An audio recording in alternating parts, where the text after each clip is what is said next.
Muraho neza, Yesu nashimwe kandi Yesu nahimbazwe, karibu mu ijambo ry'Imana ndetse no kuri Women in God Ministry. Ni ijambo dusanze muri Zaburi ya 43, haravuze ngo Mana uncire urubanza, umburanire n'ishyanga ritagira imbabazi, unkize umuriganya n'ikigoryi, kuko uri Imana y'igihome kinkingira. Ni iki cyatumye unta kure? Ni iki gituma nambikwa ibyo kwiraburwa n'agahato k'abanzi banjye? Nuko ohereza umucyo wawe n'umurava wawe binyobore, binjyane ku musozi wawe wera no mu mahema yawe. Maze nzajya ku gicaniro cy'Imana, ku Mana niyo munezero wanjye n'ibyishimo byanjye. Nguhimbarishe inanga Mana, ni we Mana yanjye. Mutima wanjye ni iki gitumye wiheba? Ni iki gitumye umpagararamo? Ujye utegereza Imana, kuko nzongera kuyishima, niyo gakiza kanjye n'Imana yanjye. Amen. Mana turagushimye, turaguhimbaje, tugushimiye kubw'ijambo ryawe.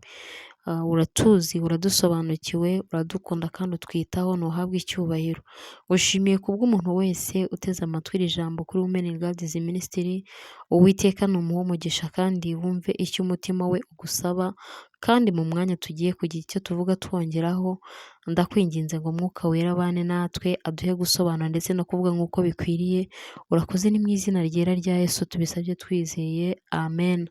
Bakunzi b'ijambo ry'Imana, twumvishe ijambo riri muri Zaburi ritubwiye ngo Mana uncire urubanza. Wowe uri guhamagara Imana, wowe ufite ibyifuzo bitandukanye, wumve ko Women in God Ministry twifatanije nawe mu gutabaza Imana ngo igucire urubanza, ikuburanire n'ishyanga ritagira imbabazi, igukize umuriganya ari we Satani, igukize umuriganya ari we mwanzi ujya ugerageza kudutwara amahoro, agatwara ibyishimo. Imana yumve gutaka kwawe, Imana yumve gusenga kwawe, igukize ishyanga ribi ritagira imbabazi, riguteza uburwayi, ishyanga ribi ritagira imbabazi riguteza igihombo mu byawe, ishyanga ribi ritagira imbabazi ryaba abajura, ryaba abarozi, ryaba biriye byose bikubuza amahoro, biriya byose bigutera ikigeragezo.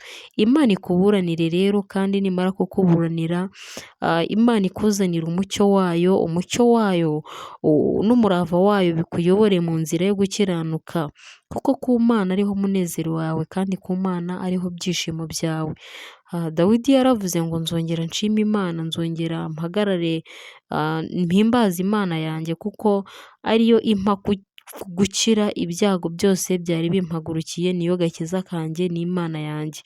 Rero nawe mukunzi w'ijambo ry'Imana, ufite intambara zikujengereje, ufite ibigeragezo bikuzengereje, ndagusabira ngo Imana yumve gusenga kwawe, kandi Umwami Imana ahagurukire kukuburanira ndetse no kugucira urubanza rwiza rw'ibyawe. Imana ibahe umugisha rero kubwo gutega amatwi iri jambo. Iri ni ryo jambo narinzanye muri aka kanya ngo tuganireho, kandi iyi niyo Zaburi narinzanye kugira ngo dusengeremo. Wowe ufite ibyo uri gusaba Imana ngo ugicureho urubanza, reka Imana yongere kukubera umutabazi, nicyo nkwifurije. Reka rero tuzabonane mu ijambo ry'Imana ry'ubutaha. Ndabakunda, bye bye.